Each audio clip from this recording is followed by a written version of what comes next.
Okay, so it's been a really past couple of interesting days when it comes to Legend of the White Dragon. We've had the leaked audio of Jason David Frank talking about Aaron from Bat in the Sun with someone from Valiant Comics. The money Nothing. stuff? Yeah, he hides Nothing. Nikolai. But you know the money situation I text you? That was the deal. We got $4 million. He takes $2 million to direct. And I'm like, what the is that? Like, if we got $4 million to do something, you want $2 million to direct? Well, that's the deal. Dude, No. put on the screen. Put on the screen. No, it's not. Well, dude, $2 million to direct a $4 million movie? And also, there was this document that was dropped that Henry received, which Henry said I could cover it as well on the channel, where it shows the behind-the-scenes mess that is going on with Legends of the White Dragon. Now, take this with a grain of salt. If you want to believe it, you can believe it or not. If you want to choose to, that's totally up to you.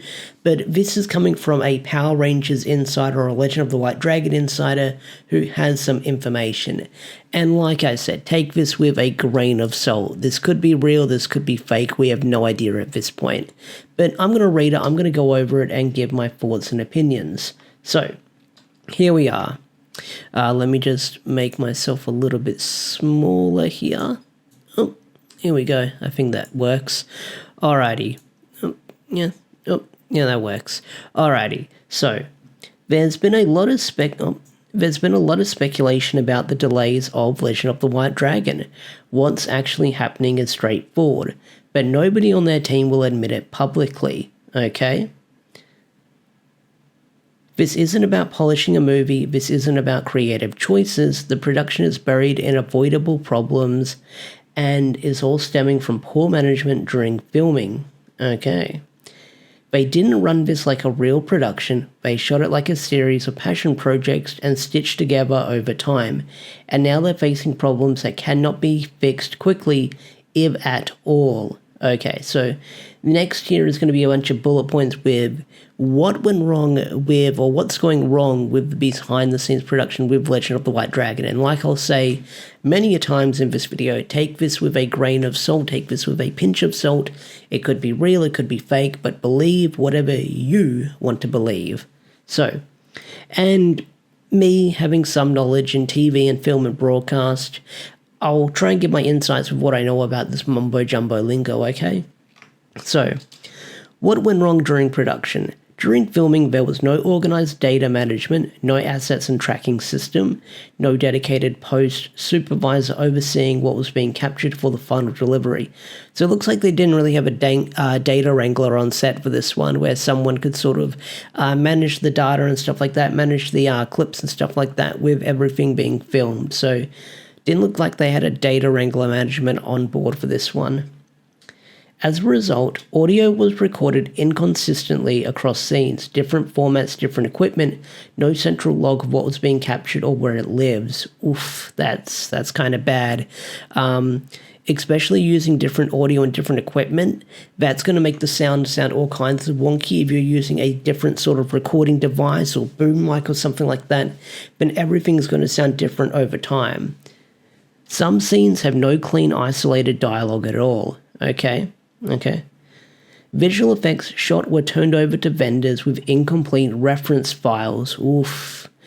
No clean plates, no properly document camera settings. In some cases, there is no way to recreate or modify these shots without reshooting, which is no longer possible. That is correct. With Jason David Frank no longer with us, it's probably very hard to recreate some of these scenes. But seeing that shots were turned over to vendors with incomplete reference files or no clean plates or no proper document camera settings, that's kind of messy in my opinion. Like, they should have been data wrangling something here or sort of keeping track of what they were handing over. Music tracks were temp-placed holders with no license agreements secured during editing. It is unclear if they budgeted for final music clearance or replacements will be needed last minute. And that kind of makes sense, like replacement will be needed last minute for the music, because apparently Aaron's dad is working on the music, so I doubt they got any music licensing or tracks or anything like that for it, but they would have to reach out for certain tracks to get licensed for those music tracks, whether they're free copyrighted music or not. But it looks like that From what Aaron has been posting from behind the scenes, like his dad's working on the music or his dad did the composing or something like that. So that might be their workaround with whatever they couldn't do for this here. Contracts for certain locations and background extras were verbal or incomplete. Anything filmed without signed agreements could raise legal flags during delivery.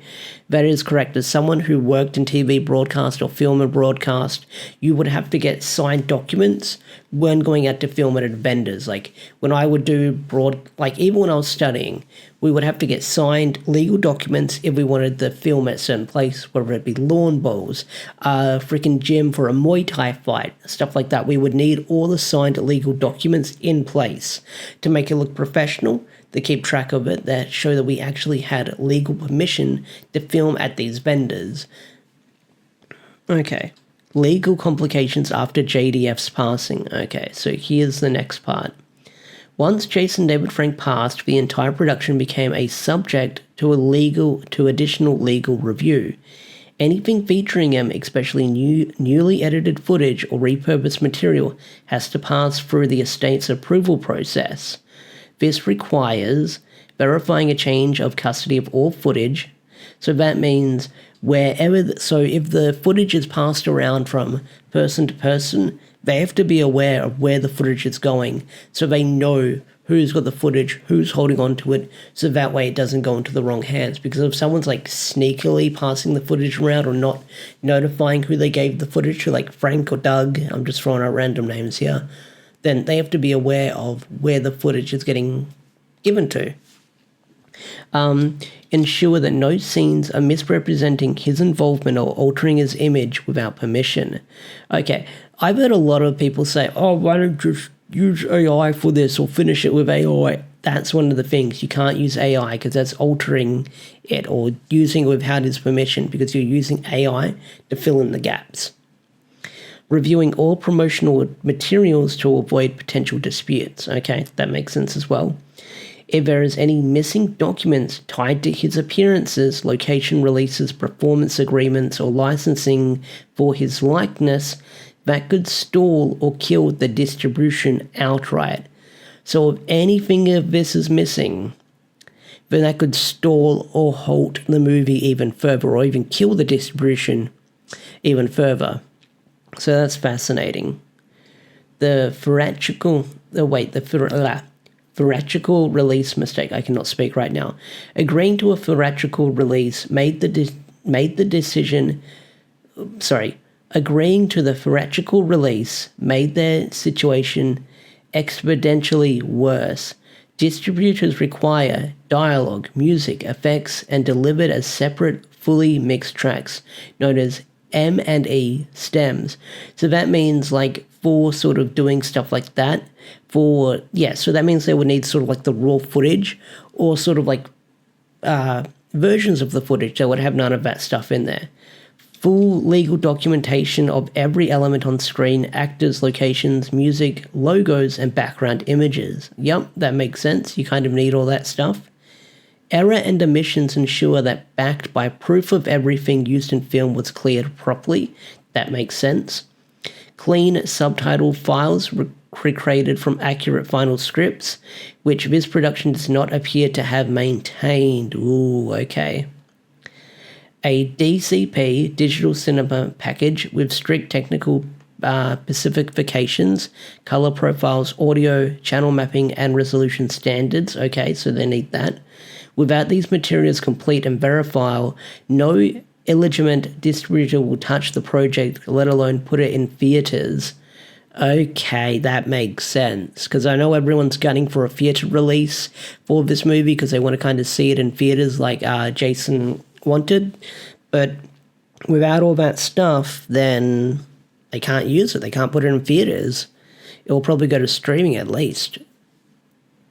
All right. Okay, that's what I read earlier. The current reality.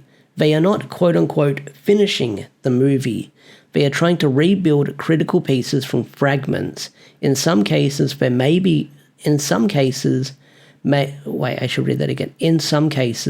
there may be no way to recover missing materials without reshooting, which is impossible. Yep, we went over that again. In others, they are likely scrambling to source the replacement music, patch with dialogue with ADR if the actors are even available, and create the legal paperwork after the fact a process that is expensive, slow, and deeply risky. This is not standard post-production, this is salvage work. Ooh, that... Like I said, take this with a pinch of salt. Take this with a pinch of salt. Conclusion: this isn't about a perfectionist director taking extra time to get it right. This is about a project built on bad habits and shortcuts finally hitting a wall. Remember that audio that dropped earlier? It's kind of making sense here and there. They filmed a movie, but they didn't build it to survive the requirements of a real distribution. Okay. If this movie releases in September, it will be a miracle and likely a result of cutting major corners just to get something out the door. If it misses September, it won't be because post-production took too long, it will be because they ran out of options. Okay, alrighty. So that's fascinating within itself. That is fascinating within itself, learning about all this information. But like I said, this is just, take this with a pinch of salt. This could be all speculation. This could all be rumors because this came from a Legend of the White Dragon insider or a Power Rangers insider that gave this information to Henry. Now, Aaron hasn't responded to the leak audio as of the time of recording this video or when I dropped this video. He's just been very quiet about it. He's been deleting and blocking people who bring it up on the Instagram or Facebook page. He's been posting non-stop pictures and videos of Jason David Frank non-stop like a madman, like every 8 hours, every 6 hours. He's been posting videos of Jason David Frank or something about Legend of the White Dragon, or posting a positive comment on his Instagram story or on his Facebook wall when someone says something uplifting or nice. So he's on full damage control right now. He's probably not going to address it at this point. I think Aaron is probably going to wait until this all blows over and no one's asking questions, which kind of makes sense. It is Power Rangers drama. It will blow over within a week and we'll be talking about the next big thing if there is one. But if the Power Rangers Illuminati or these insiders who know stuff are slowly going to be giving Henry or me information and they want us to cover it, and we do cover it, and something does come up, then Aaron will probably have to address this later down the line. Now, as of this time, Aaron hasn't jumped into my DMs like last time where he threatened to sue me, or even Henry are at this point, not that I know of at this point. But yeah, like I said, take this with a pinch of salt with what's going on right now. You can choose to believe it, you can not choose to believe it, but I'm sure if you've worked in film or you've worked in TV, then you probably know how much of a jumbled mess this sounds like right now, how much this could be a giant mess right now with everything going on. Because, like I said, whenever you mention that you worked on TV or film or you've had experience, and Aaron will just blow you off and say, no, I'm different, you've not done what I've done before, I've done something completely different from what you've worked on. And even though everyone has different experience coming from TV, broadcast, and film, including myself, then Aaron will just blow you off in the end. But yeah, what do you guys think of this? I'd love to hear your thoughts and opinions. And with that said, I will catch you guys later. Peace out, take care, bye.